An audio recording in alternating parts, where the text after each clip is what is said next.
Hi, this is John Wolf, and this is a follow-up to the Beyond Manual Therapy Strategic Communications course that was taught on August 23rd.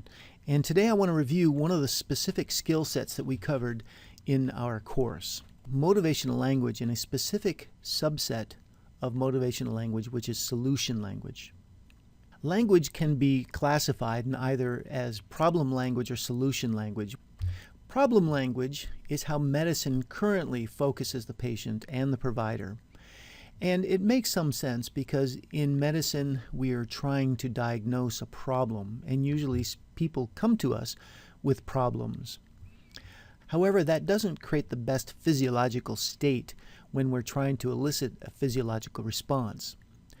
So an alternative to problem orientation is language that is solution orientation.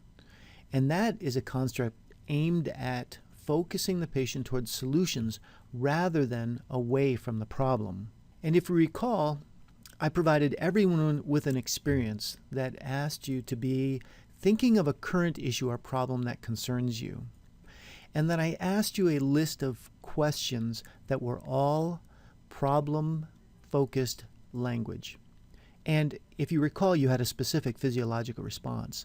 What I'm going to do now is roll out some of the exact same questions, but I'm going to do it from a patient's perspective, as if imagine that now you're the therapist asking the patient these specific questions, which are problem language.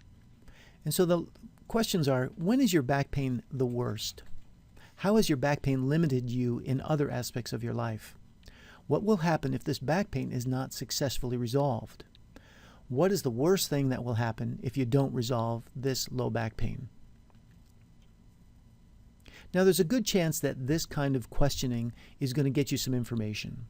And it's also going to emphasize the problem in regards to the patient's experience, which can be helpful. However, I would propose to you that it's not going to be optimal on an ongoing basis.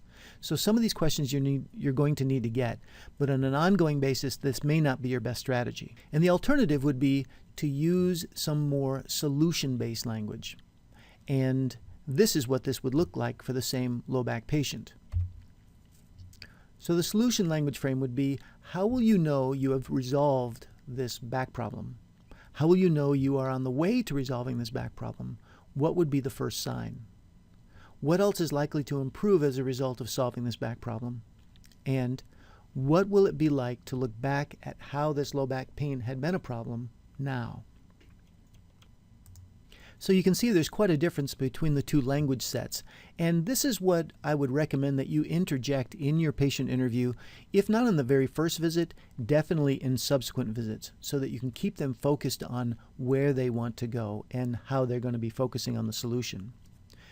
Here are some additional language sets that I think are very helpful in the regular practice. So it may not be specific, but these are the things that I'm hearing now our clinicians here at our clinic use in order to create a more solution language and a solution orientation towards the problems. So here's some examples. What progress have you noticed since our last visit? And this is something that you might ask one of your clients as they come back in for a follow-up visit. And another question would be, in what ways are you noticing improvement? What has been the most noticeable improvement since our last visit? In what ways have you been able to do more since we last met? This is going to get people thinking about how it is that they're improving rather than focusing on their pain or their problems. And it's a very useful way to begin moving towards a therapeutic environment where you're going to get the best results for the effort that you put into it. Stay tuned. There will be more educational experiences as we continue this journey together.